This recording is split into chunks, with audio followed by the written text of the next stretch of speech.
Hi everyone, welcome back to the 21 and Sensory podcast with me, Emily. On today's show, I have the lovely Jess Chandler. Jess is an advocator and activist in the neurodivergent and disabled community. Jess also spreads awareness about Ehlers Danlos Syndrome, which is also known as EDS, and educates others on the impact that invisible illnesses carry. Now, you might know Jess from her fab Instagram and TikTok accounts at the Jess Chandler, where she has almost 34,000 followers, and at the .neurodivergent.witch, which has almost 13,000 followers. So I'm very excited for this chat. And yeah, Jess, would you like to say hello? Yes, hello. I am Jess, as already explained. Thank you so much for being up for this. I haven't told you this, someone actually requested that you be on my podcast. Someone was like, oh, you Oh, should. wow. Yeah. So I like every so often on my Instagram stories, I'm like, who should I have on? Like who? And I'm pretty sure I was following you anyway. And I was like, how have I not had you on? So yeah, you were requested. So it's always That's nice to know. crazy. Yeah. Yeah, definitely. Someone was like, get Jess on. I was like, oh, yes, I will. So yeah, thank you so much for being up for this. And you're Yeah, of clearly in course. demand, so always a nice thing. So Absolutely. yeah, do you want to give us maybe kind of a little bit of a background to you and what you're kind of up to now? And then maybe we can do kind of any diagnoses you have, which is always a kind of a helpful start, I think. Yeah, absolutely. So I mean, the short and sweet version is I accidentally became a content creator after I was diagnosed.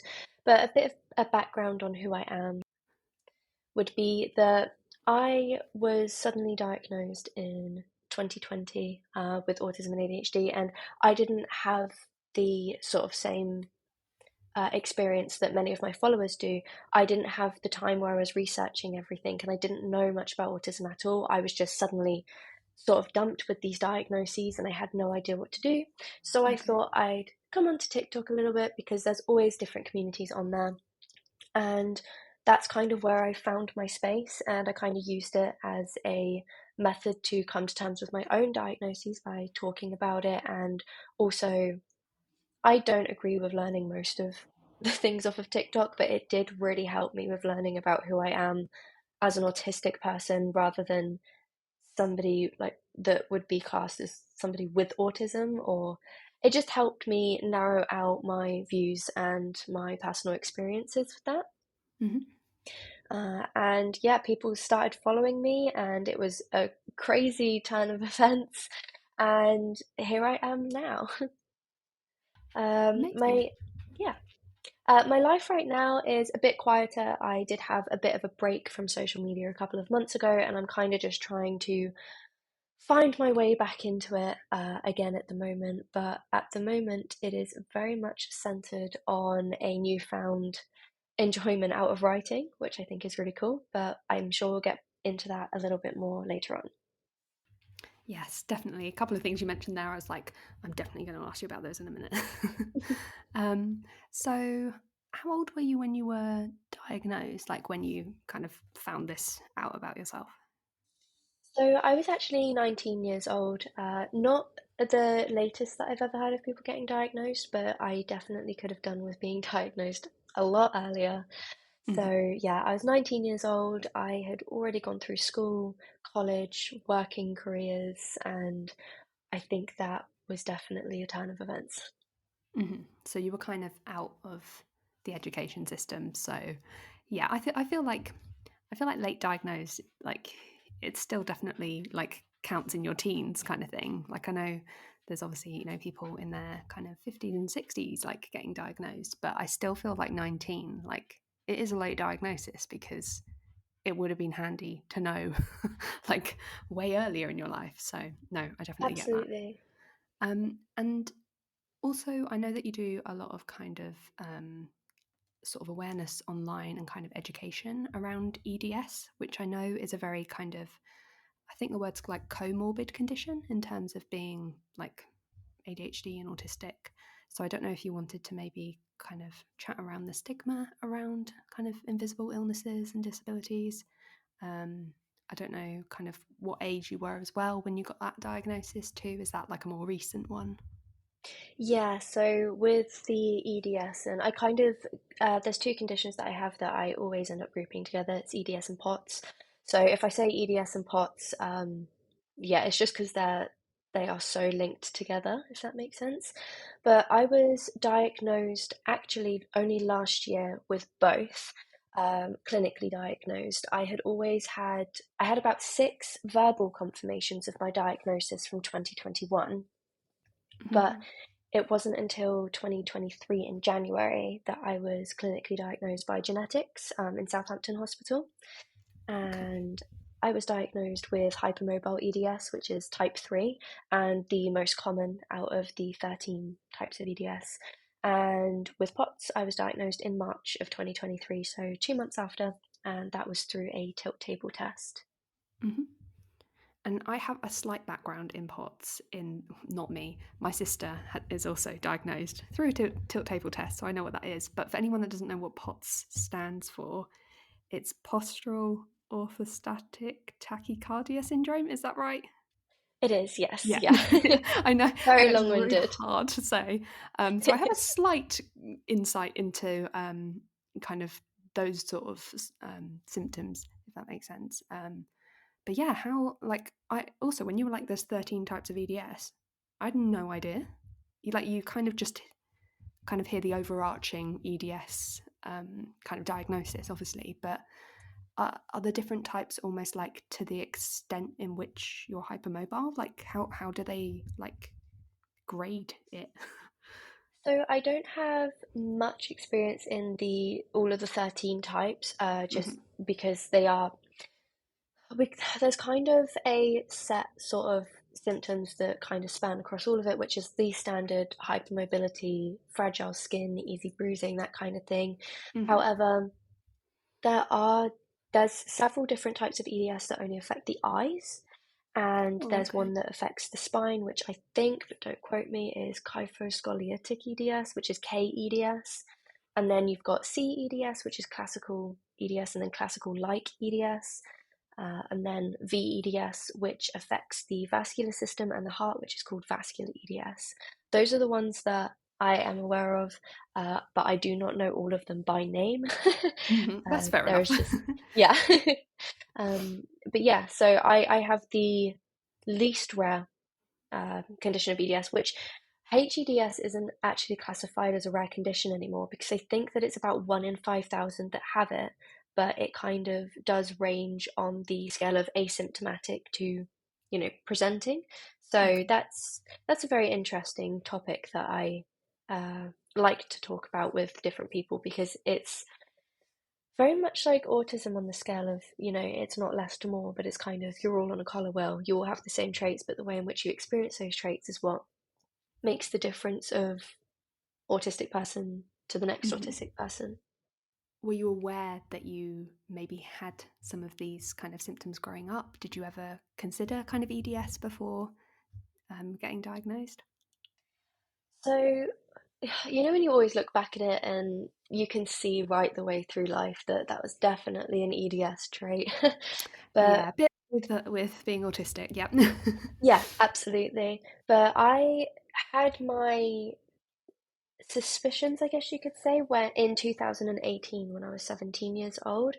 And I was in college at the time and I was kind of struggling quite a bit with my mobility. I was finding it quite hard to cope with like the dizziness on the day to day. Mhm. And I actually found a YouTuber called Amy Fisher. I think her YouTube is called it was just she has two accounts. It's Amy Fisher or Chronically Ames. And yeah, I would Mhm. recommend her account. She unfortunately passed away in April of 2021, but she definitely helped me to recognize that diagnosis as well as POTS as well. It was the Mhm. exact same with POTS. In 2018, I discovered the two conditions, did a lot of research, did a lot of in-depth sort of, I went down a bit of a rabbit hole with it. And Mhm. I brought it up to a doctor, a GP, and they were like, well, what is a label going to do to help you? And I was like, Ugh. right, we're back to this again. Oh my God. So yeah, bit of a pain. And then I sort of just went a bit quiet on all of it. I was like, well, I'm not getting any help, so we'll just stick with that for now. And then Mhm. I decided to bring it up in 2021 because things were getting worse, and I was like, right, this is getting a bit serious now. Somebody needs to listen to me. It's really interesting to hear that process, and also, unfortunately, the kind of GP scenario that a lot of people tend to tell me about, which is like, oh, what's it going to do for you? It's like, well, it's going to do everything for me knowing this. Like, Yeah. it's really going to help. I know also that we've kind of discussed POTS as well. I was wondering if maybe you could kind of describe the main sort of symptoms in case people don't know, and also how kind of it affects you, because I know that you also use a wheelchair in terms of a mobility aid. So maybe we could discuss kind of, obviously now knowing these things about yourself, like how have you kind of adapted? Yeah, absolutely. So with POTS, I think there is quite a stigma attached to POTS where if you don't actively pass out multiple times a day, then, you know, you're just using excuses or you don't have POTS. And I think it's a really misinformed and ableist point of view, because I am one of the people who I think I've passed out a few times, but most of the time I get blackouts. So Mm-hmm. I will. So for all intents and purposes, I'll look fine even though I'm laying on the floor, but I can't see anything, I can't hear anything. I've got the typical shakes, and I think that's something that is kind of really difficult to explain in terms of symptoms. So, it's very obvious to other people when people are like, I'm going to pass out, and then they do, they're like, oh, you really feel ill. But because I Mm-hmm. don't have that, people don't see that, standing up for longer than 5 minutes for me, I start getting incredibly nauseous, I start sweating. It's very hard to explain. I get this really weird kind of sense of dread feeling. I just feel off. My entire body just feels wrong. And that's usually Mm-hmm. my sign that, the symptoms are going to start progressing and I'm going to start to feel worse and get the headache and then the dizziness and then the overwhelm from being autistic comes into it, where I can't manage any of Yeah. those, and the temperature regulation is off the charts. It's yeah, it's a wild experience for me with POTS. So I actually did pass out in my tilt table test, which was the main diagnosis, and that it took Okay. 40 minutes for me to get to that point, Right. Okay. which was, yeah, an experience. I But bet. I remember being strapped down to the table, and I kept asking, like, can't you see enough that I'm already ill enough? Like, you can see with my blood pressure and my heart rate, can I Mm. just get off now? And I just felt worse and worse. And then I actually started to feel better and I felt fine. And I was kind of like, well, maybe I'm just used to what I'm feeling now. Mm-hmm. And then I passed out. It was instant. I had no warning with it. My doctor was like, are you feeling okay? And I said, yeah, no, I think I'm fine. And then the minute I was out, like a light. So Wow. yeah. That's mad that they like literally pushed you to your limit. Yeah. And Yeah. yeah, do you want to describe what a tilt table test is? Because it's a really weird test and does involve tilting a table. Yes, it does, definitely. It was so actually, this is actually a really important topic, because as an autistic person, I always have to know everything. And Mhm. the NHS seemed to be incredibly laid back and just sort of black and white with what they send through as a description of what the procedure is going to be, which Okay. isn't enough information for me. Yeah. So with a tilt table test, we went into I'll do it from like the very beginning of the appointment. So we got called Hmm. in, we had a sit down, we went through some of the symptoms that I was experiencing on a day-to-day basis. And then I was asked to if it was okay to take my blood pressure and my heart rate sitting down and then standing up. And then I was asked to lay down for a while. So Hmm. I was led down for maybe 10, 15 minutes, and then we did my baselines and my baseline heart rate. I can't remember my blood pressure. I think it was 90 over 40. My usual was about 90 over 40, but my heart rate is always about 110 at resting. It doesn't usually dip below 100 beats per minute. Hmm. And then I was strapped to the table. So this one is the scariest part of it, I think, personally for me, and what may be for others as well, because you do have these buckles strapped Hmm. across your shins, your thighs, and then I think I had one over my chest if I remember correctly. Like it went underneath my arms so I could still move my arms around. I wasn't completely restrained, which I was Okay. thankful for. So I was led down just as a laying, and then they gradually begin to tilt the table up. Hmm. This is a very, very weird experience, at least for me, because you can't use your muscles. You're not stood up, you're strapped to a table. So you realize when your body's not working just how bad like my blood vessels are for dilating and constricting when they need to and they don't. Hmm. Because the minute the table started tipping, I lost my sight and I was like, well, this is going to be easy because I'm about to pass out. um, I got tipped up pretty much right the way. I think, if I remember correctly, I was at a 75-degree angle. So I was kind of tipped back a bit. I wasn't fully stood up. I don't think they usually stand you up 100%. Okay. Uh, and then my sight started coming back, and I was like, okay, maybe it's just what the doctors say. I'm anemic. I wasn't. I went through so much. I went through so many treatments for anemia that I had blood test after blood test. I wasn't anemic, but they would still tell me that I was.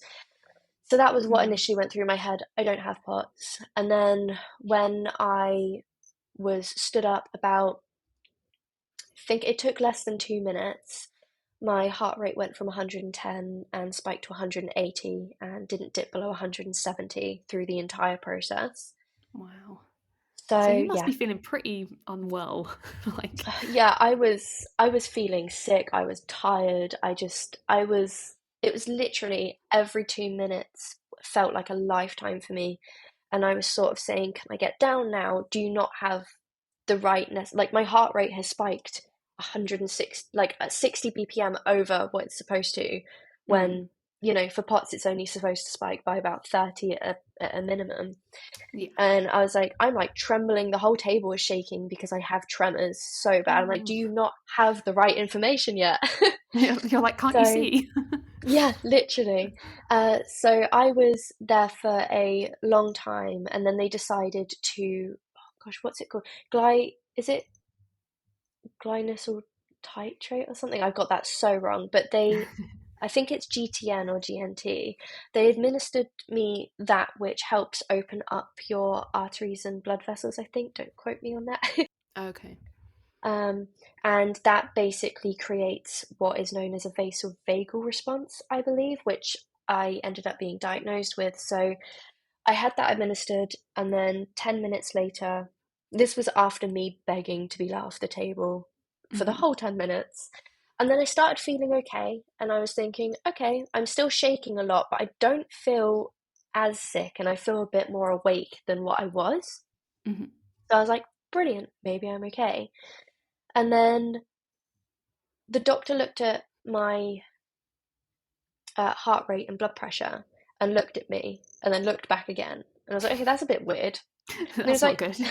no. And I was like, that's a bit. And he kind of said, are you feeling all right? And I was like, yeah, I didn't even finish a sentence. I was like, I think I'm all right. And then I was like, I'm passing No. out. I'm going. Oh. And it was kind of like the way that I explained it is like, because I didn't know, he noticed that my face went completely pale. I went ghost white, but of course I didn't notice that. And Hmm. because I already felt all my blood go to my feet, there was nothing more for me to feel to Hmm. sort of give me a reason to think that I was going to pass out. And then I started getting that pinpricky feeling behind my eyes. It's a very hard feeling to describe, but then obviously the black dots started coming into my eyes, and then I got the whole body weak. Like I had no muscle function. My whole body just went weak, and I was like, "This is it. Good night. I'm out." So yeah, he tilted me back to laying down position pretty quickly, and then it took me about 5 minutes to fully come round to be able to stand up again. I was back to within about a minute or two, Mhm. very quick. And then I just had to lay there because the room was spinning, my head was pounding, and I was like, this is, I never want to go through this again. This, is there not No. anything, like, is there not a kinder way to diagnose somebody than this? Yeah, because you're It's literally always made the way. to feel your worst. Yeah, you really are. Like, you have to get to your very worst to prove that you have it when Mhm. all of the symptoms and signs have been there since day one. Mhm. So it's just like, and it's crazy because I've had cardiology appointments where they've done the sit to stand test, Mhm. and they'd be there ready to catch me because my heart rate had spiked to 180. I had a heart rate of 204 once, and that was just Y- by standing up. Yeah, you'd think that would be enough to go by, really. Yeah, absolutely. But they were like, nope, we need a tilt table test. And I Oh just gosh. find that it's very, very cruel, especially for people who have medical trauma or have been through procedures and tests and more tests. It's just ridiculous. Yeah, I can only imagine. And also, like you were saying, about kind of also being autistic and it being just overwhelming. If you're outside and you're standing and you've got the kind of POTS symptoms coming in a bit, like that's a lot to kind of, I guess, like separate in your mind as to like you know you've got kind of autistic stuff going on, you've got like heart stuff going on, like that's a lot to deal with in like one moment. It really is, yeah, especially when I'm also being exceedingly overwhelmed by the symptoms that I'm experiencing. Hmm. I think that's something that isn't necessarily spoken enough about with how many chronic illnesses are co-occurring with autism and ADHD is that they're going to overwhelm you. You're going to get overwhelmed by being outside because you're autistic, and then that's going to cause a flare up of your chronic illnesses, which is then going to overwhelm you even more, sensory wise, pain wise, and then you end up having a meltdown. It's just there is no balance with chronic illness and neurodivergence, I don't think, personally, for me Hmm. at least. Hmm. And I just, yeah, it's just kind of getting that balance, and also I guess also like having that quality of life, because you don't want to be burnt out from, I'm assuming here, but that you kind of almost have to, a bit like kind of like the spoon theory, is like plan your time in that that you're going to need like recovery days. Does that something that kind of resonates with you? Absolutely, absolutely, it does. Yeah, I'll have maybe one day out. I need 4 recovery days for that. Hmm. It's sort of, it's always, it's always being on that fine line of uh, the balance between needing to or wanting to go out and have fun and have good experiences and good times, and then also having to navigate explaining to other people that I might have been fine yesterday, but I'm certainly not today. Hmm. And that's something that people have a really hard time to grasp, I think. Yeah, and I think especially with kind of chronic illnesses, I feel like people, if people see you well one day, they assume that you're fine the rest of the week, kind of thing, or fine the rest of the time, when actually Yeah, exactly. you're your best self that day and you're holding it together. But when you get home, you're like, huh. So, Yeah, yeah. yeah, that's the thing, they don't see me sat on the floor of the bathroom because I feel so unwell after being out for a day, and they don't see me crash immediately as I get home after I've been stood Mhm. up for a couple of hours being outside. They just see me for a fleeting few hours, if that, a day, Mhm. where I look put together and I look fine. And I'm putting on that mask because I still haven't fully processed the automatic response to the minute I'm out of the house, the mask goes up. Mhm. So they very much see what they want to see and what they want to believe that they've seen. Mhm. They don't see they don't see the aftermath of that. And I think that's a really important thing to talk about because it's one of the things that get to me the most is that I'm already struggling enough as it is, and if I pass out and hit my head, that can potentially be life-threatening, but people aren't listening enough to know that my conditions can be the sort of can be the factor of me being in my bed safe at home or being in a hospital bed in recess. It's very, yeah, it's scary. It's very Yeah, scary.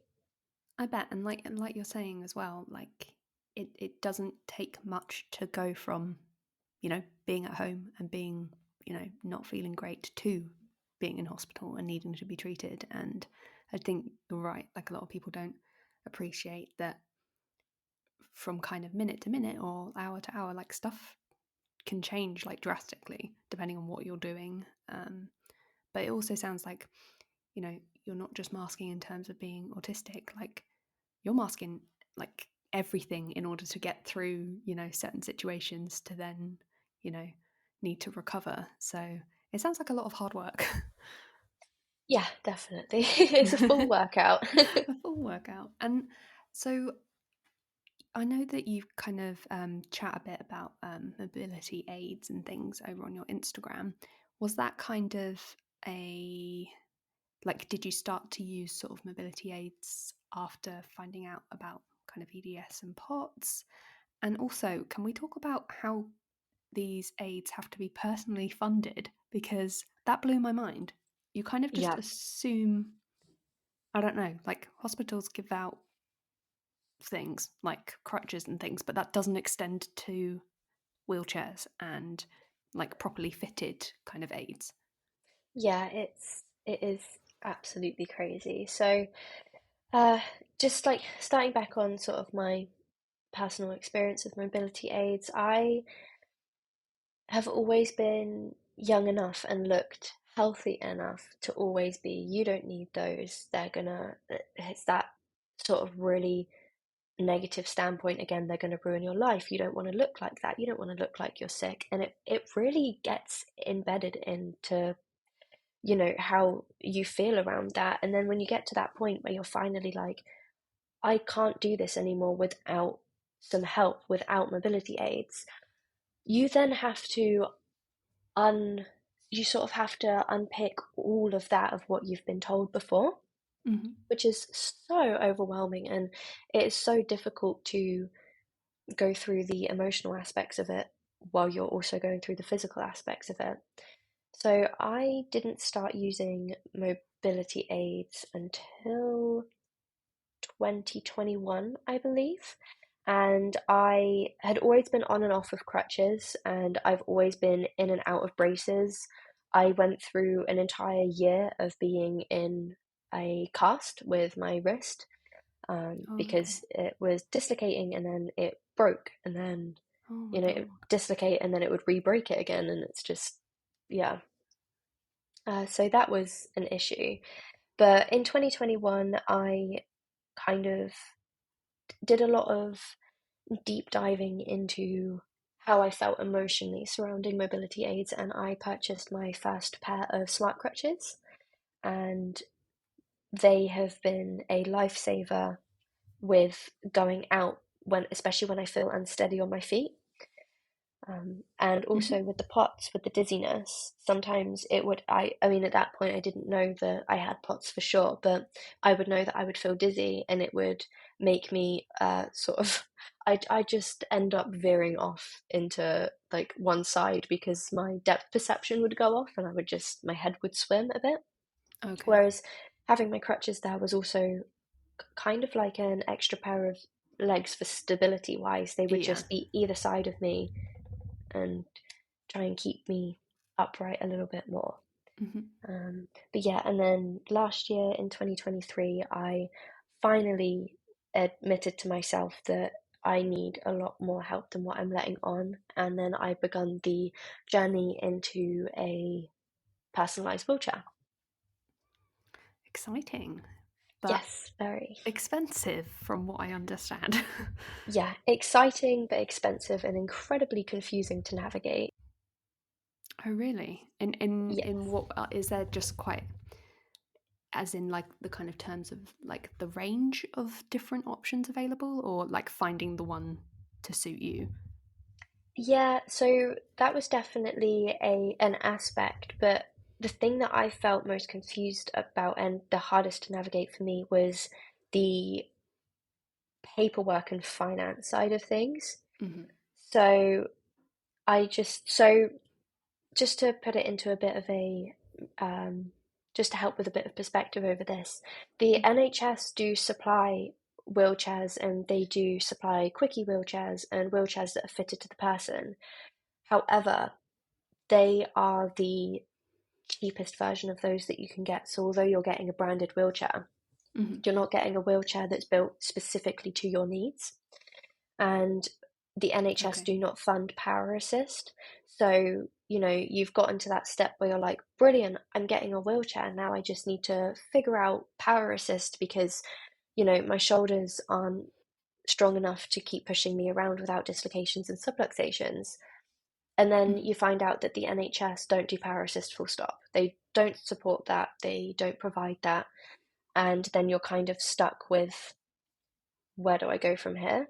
So I went through a organization called Access Your Life, and I will always recommend them till the very last day on this earth. They have supported me right the way through the process, and they were absolutely brilliant.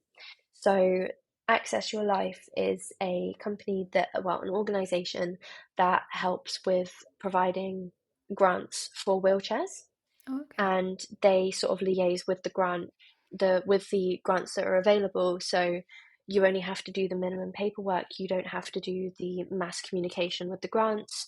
They are very much your case manager for Oh, okay. that, and it's absolutely brilliant. So my case manager was Isabel, and I will always recommend the organization, and Isabel was absolutely amazing I like and that little shout definitely out. helped. Yes, yeah, no, I will always give them a shout out because I think I would have been completely lost without them. Hmm. So I contacted them, and that this is the other thing with wheelchairs is some of the grants requested that I had a GP, not referral letter, but a GP sort of letter that said, I think my patient will gain support from this. And we all know what GPs are like Right. at this point. It's the minority that you Yes. actually get a GP that's helpful. Yeah. Yeah. So, yeah, so I had to go back to the GP. I had to pay for the letter, and yeah, and it took about a good 3 months to even get the letter to begin with. I Oh was no. fighting with the GPs. They would write the letter and then it would mysteriously get lost. And then I had the letter, but it was dictated, not signed, and they needed a signed copy, so I had to go back to have the letter rewritten Oh. and signed. Oh my god. And yeah, it was painful, but eventually I got there, and we got to the point of applying for different grants. So Hmm. my original, if people want, if it's easier, I'm happy to go into the money side of things with just how expensive it is, because I think people see that wheelchairs are expensive, but they don't actually know the through and throughs with it. Hmm. So my original quote for my wheelchair was about 1,600. Right. Okay. When I went for my assessment into exactly what I need for the wheelchair, the quote was £3,100. Whoa. And without the grants and without the money, like the charity funding side of things, that would have had to have been fully self-funded. And that is someone who is on PIP, and PIP definitely, I'd have to be on that for years to be able to even afford the wheelchair. Yeah. So it's very, very difficult with the financial side of things. And then my power assist came to, I think it was just over £4,000, 4,200, Wow. I believe. So altogether, I'm looking at about 7.5 grand, and that is money that I certainly don't have at all. And that is Yeah. money that I don't think anybody else really has. But, it's very, when you look at it like that, it becomes more surreal that for the people who think that we just go for wheelchairs because they look cool and we just want to fit in with the trend and that we don't actually need them, who is potentially getting themselves in a hell of a lot of debt just to be able to live their life and have a bit of quality of life back. That's all that I Oh, ask yeah. people, is that I didn't go through 6 months of consistent panic attacks and meltdowns over constant communication every day and and just hoping so bad that a grant would come through with some money. The Mhm. thing is that a lot of grant charities are very, very small, which means that they aren't offered. There is a cap for how much they're able to offer. So a lot of them is a 2 grand sort of cap at how much they're able to supply for somebody who's looking for a grant, which means that you have to go through maybe 6 or 7 Wow. sometimes to be able to afford a power assist, or just both Mhm. in general. So I did actually get both separately. So I went through for the wheelchair first so that I could at least go out, but I would still have to depend on others to come with me for that because I wouldn't be able to handle being out in a wheelchair on my own. Mhm. To then I think it was about a 4 month wait for and more communication with different grants to then be able to afford and order the power assist, which was on Wow. about I think I had to wait 12 weeks or 8 weeks in the end for my power assist to be from ordered to delivered, which Okay. is a long while to finally have that excitement of I can go out and I can have freedom and I can do the things that I want to do. To I then Mhm. have to wait another 2 months on top of the 6 months to a year that I've already been through to finally get to that point. We're in the trenches. It is Yeah. horrific. Also, the amount of like advocating for yourself that you have to do, like, Yeah. and And even just like the admin side, like, yeah, insane. it is a lot. And also with like the advocating for myself is also needing to validate myself for the people who it takes one comment to ruin and collapse the entire process that you've built up, because it takes one comment to be like, well, I saw you standing up in a TikTok, so you clearly don't need a wheelchair.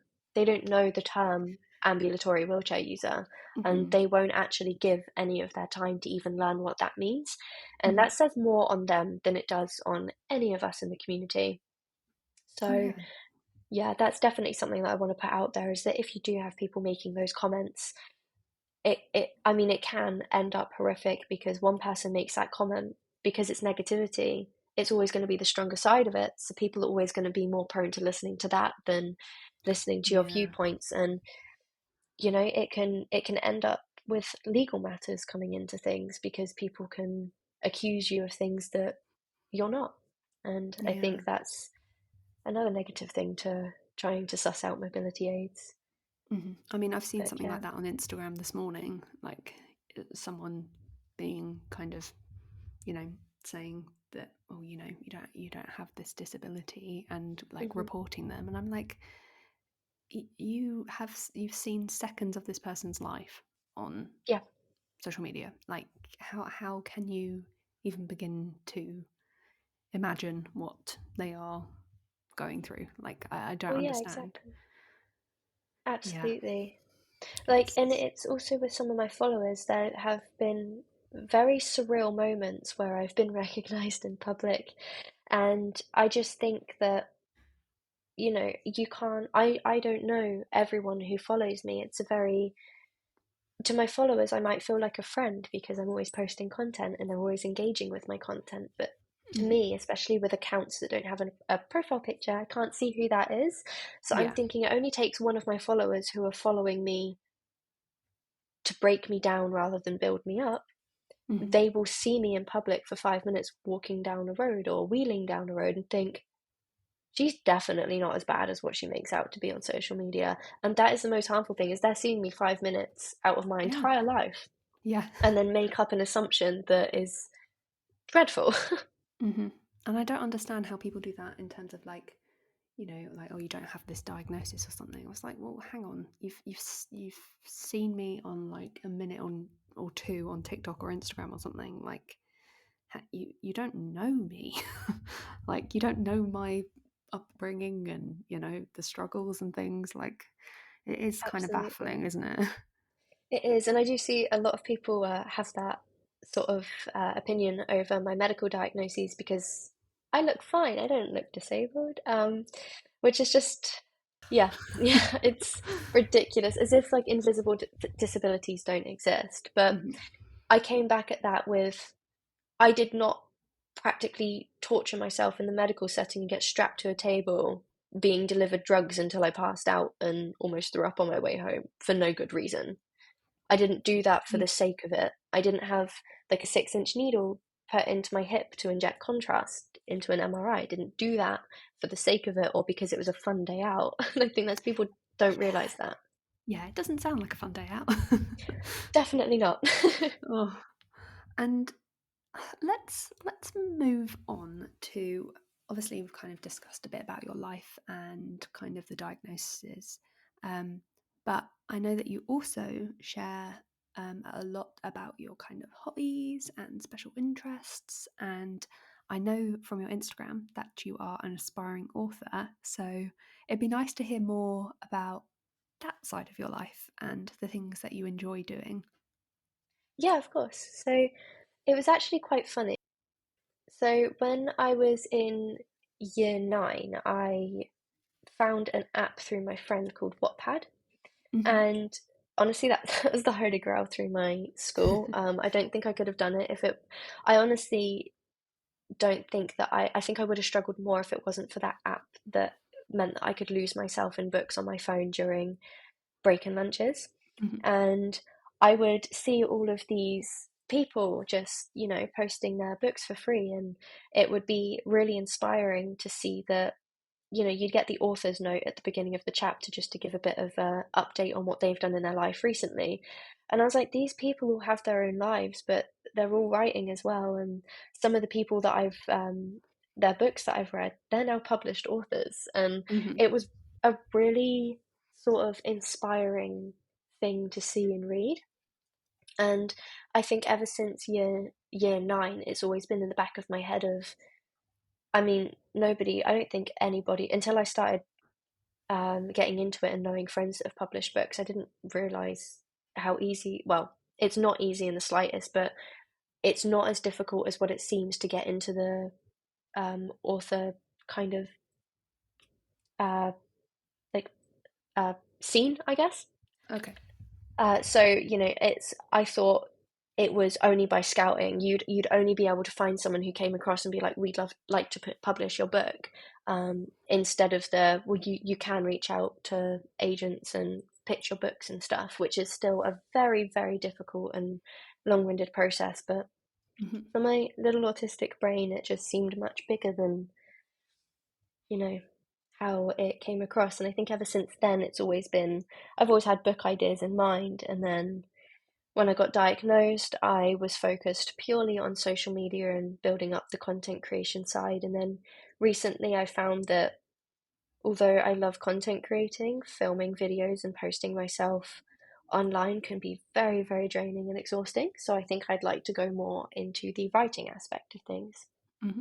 And that is where I currently am at. So I have been sort of knuckling down and really getting on with planning out my book and planning out the storyline and everything. And I think it's been a really, really cool experience so far. Oh, that's really nice. And that's so, like, it's really interesting to hear, like, kind of where it all started. And, like, I've heard of that app, and it's kind of like, it reminds me of, like, the journey of, like, Heartstopper, of, like, Alice Oseman just, like, kind of, just posting stuff online and people just Yeah, really, getting behind it and, like, loving it. Um, so, yeah, I definitely think you're right. Like, in terms of, like, publishing stuff, things are changing in terms of sort of self-publishing and who you know and stuff like that. So I think that's definitely a good thing. Um, but yeah, I think, like, you kind of, like, sharing the process through, like, the Instagram reels that you've been doing, it's been really kind of interesting to see, just, I don't know, the kind of, like, world building and character building and, like, all these things that I would never consider. absolutely. Yeah. And I think I started the sort of uh, days of writing my very first fiction novel thing is also an incentive for me to keep writing, because I Hmm. see the videos and I can watch them back and I can see the progress of how far I've come, which also pushes me to want to write more. Hmm. I think it also helps that through this book, there are going to be aspects that are going to reach out to many different late diagnosed autistic people. Hmm. And it's autism and ADHD is a big representation, and um, it's also written with a lesbian relationship as well. So that's always close to my heart. So yeah. Oh, I mean, we love to hear all of the representation. You've packed a lot in there, and Yes. it's nice to hear. Oh, and I saw you've described it as a like we bought a zoo kind of with Heartstopper friendships kind of crossover. Do you want to explain that as a kind of? I love it. I love how you've described that. Amazing. Yeah, so We Bought a Zoo's actually been one of my comfort films for years now. I think I watched it when I was like a child, and Okay. I've always loved it. But the main character is a zookeeper, and the love interest is a zoo vet. Okay. So that's the excitement with that. But Hmm. there is also a second book that I'm planning, which is going to have disability representation with EDS and POTS, Oh, okay. which is linked to this book. And the how the zoo came about was a couple actually bought the zoo, Okay. and that's sort of where the sort of we bought a zoo and Heartstopper friendships came from, because the entire zoo, all the staff are like a family, and it's showing the right side of how to accommodate autistic people, even in a setting where many people would think that autistic people would never be able to work in. Okay. And also having a background in animal management and veterinary science also helps, and also is Hmm. interesting because I do also go into a little bit of the science, but not enough to bore the readers, if that makes sense, for those who don't have a background in that. But very much I've made it as in the friendships in this book are sort of a found family situation, and they all have their own lives behind that, and we delve into that a little bit throughout the book.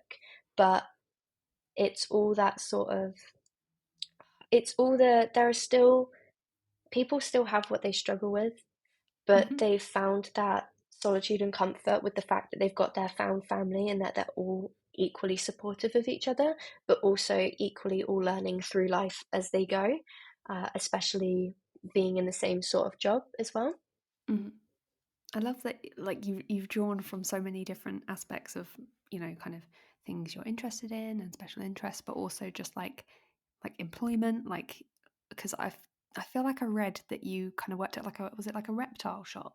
Is that right? Yes, yeah. So I Yeah. have actually had over 8 years of experience in Oh exotics wow. and Okay. all sorts of animals. So it's very much basing off of parts of my life as well, which I really find sometimes it can be difficult, because Hmm. sometimes I am dragging up points of trauma, Hmm. but other points it can be really, really healing to write a character who has had my experiences but has learnt to grow and have that sort of sweet, happy ending that I am working my way towards.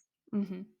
Oh, that's really lovely. Oh, we haven't talked about your other account online. Sounds very Yes. mysterious. That you're a witchcraft practitioner, and I'm going to need to know more about this because I have zero understanding of what that is slash means, but it looks fascinating from your videos. It is a wild ride, that's for sure. So, it's actually very interesting because now I'm so far into it, it's so normal for me.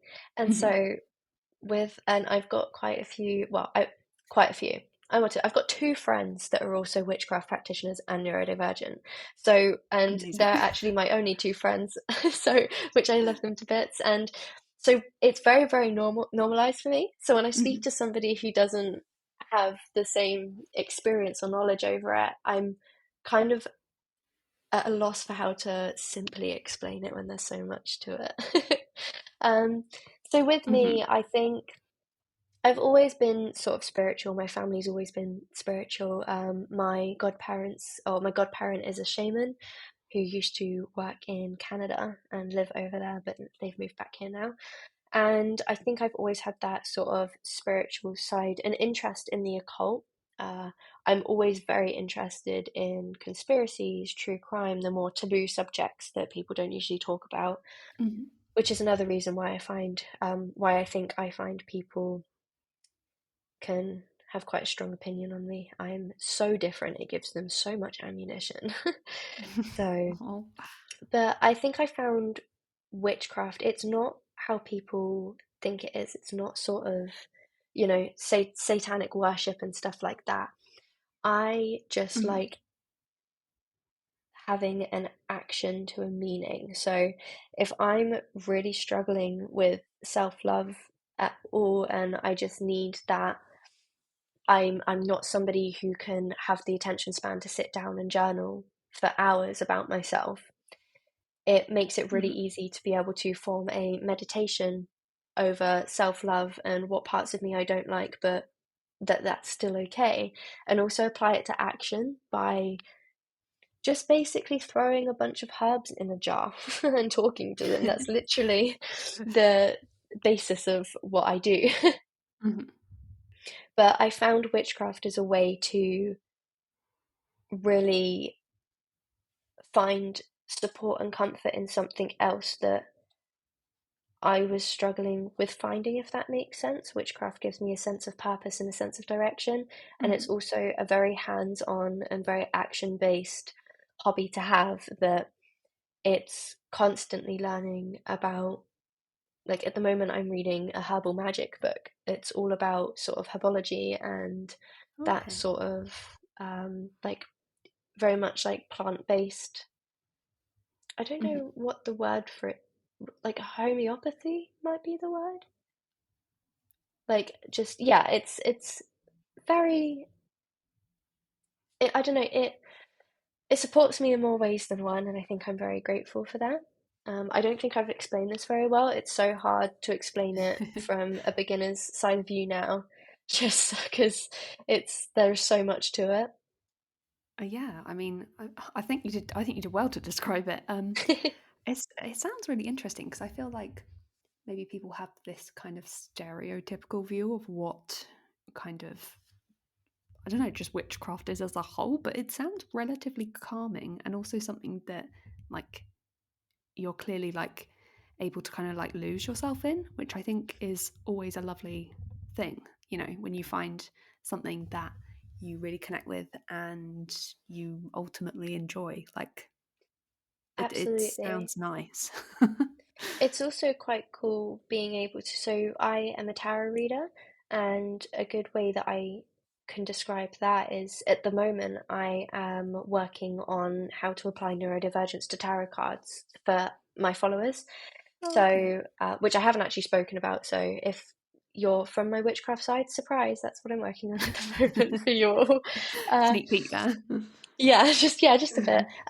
So at the moment, I am very much trying to apply my experience with tarot reading and tarot to reading for autistic people to be able to have a bit more of a deep dive into the spiritual side of a neurodivergent lifestyle, if that makes sense. Mhm. So, Mhm. being able to create tarot spreads for navigating meltdowns and what caused it and stuff like that, it's very much a practice that can be formed for so many different aspects of life, and I think that's really important when I am somebody that struggles with everything about life, like from managing my emotions to navigating my way through friendships and even the more sort of domestic side of my life with chores and sort of admin work that I need to do for my personal life. It's just, it can be applied to absolutely everything. And I love that about witchcraft because it can really help me solidify my thoughts or break down my confusion in things. Mhm. Oh, And that also sounds the nice. meditation is really good as well. If Yes. I'm really struggling, just meditate. I can imagine myself in any place that I want to, and yeah. That sounds really nice. And I know obviously like because you've got the two accounts, kind of one more autism kind of focused and the other more witchcraft kind of focused. Like, Yeah. do you find it like hard to kind of enjoy both things, just in your own life, but also kind of provide content online around those things as well? Like, how do you how do you manage that and the kind of like aesthetics I imagine that kind of I don't know witchcraft kind of content creation would kind of require. Yeah, no, I absolutely understand. So yeah, with my witchcraft account, I think I think the followers over on that account sort of only periodically get to see me because I'll fall off the face of the earth on that account for months. I'll still be sort of in my own sort of witchy life behind the camera, but posting on both accounts to keep up with the algorithm as well. It's just instead of doing one post every other day or whatever, I have to do like four or five, especially with reels. Yeah. It's a lot, and also it gets quite overwhelming because having the two accounts, I have so often posted witchcraft stuff on my autism account and then autism on my witchcraft account, and it's so confusing to navigate, and I do find myself struggling a lot, quite a bit with both accounts. Mhm. But I think but again, I think it's just the way that maybe it's supposed to work. So maybe spending more time working on the neurodivergent side of things, and then when that gets a little bit overwhelming for me, I can find a comfort in diving back into witchcraft again and posting and helping people on that account. I'm still getting the work and reward from being able to help people. Mhm. That's the whole reason of why I sort of created my neurodivergent account in the first place, was just so that people didn't have to experience and go through what I did. And I think that also Mhm. applies to witchcraft, is that I can brainstorm a whole bunch of ideas and then put them out there to help other people. And then I get the comments being like, this has like changed my practice, this has changed the way I view things. And Oh. it's that massive dopamine hit. I think Mm. it's so rewarding having two sides of my life, being able to extend those two sides of my life into social media and helping others, Mhm. but ultimately being able to take breaks from either side when and as I need to. And it sounds like you've really made it work, like for you, in that you're kind of dipping in and out when you want to, and that you're not, you know, as hard as it is to not kind of want to keep up with, pushing content out, that actually you're kind of doing it for yourself and have found what works for you. Yeah, absolutely. And do you want to, because we've been talking for an hour and that's gone very quickly, It do you want has. to name all your social media handles and things? And I'll also link to the grant charity people that you Yes. mentioned as well. Okay, yeah, absolutely. So, my social media handles is the Jess Chandler over on Instagram and TikTok. And then I also have the.neurodivergent.witch, and that is on TikTok only because the I neglected the Instagram and I just took it down because that was just too much for me. Um, and then I have my YouTube, which is literally just Jess Chandler. Alternatively, this is absolutely wild to me.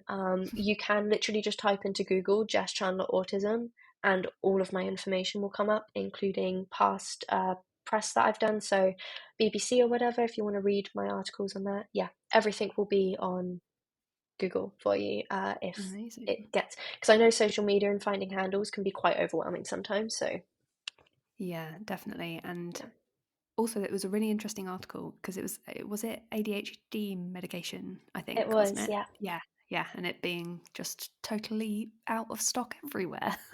Yes, yeah. Even the ones that people didn't realize were out of stock, like mine is kind of one of the forgotten ADHD medications and one non-stimulant. Even that Oh, okay. just disappeared. So Oh, great. So read about that. I will link that as well. yes, Amazing. Well, thank you so much for spending an hour of your life, an hour of your Sunday with me.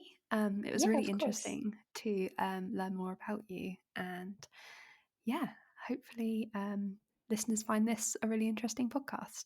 So yeah, thank you. That's okay. Thank you so much for having me on.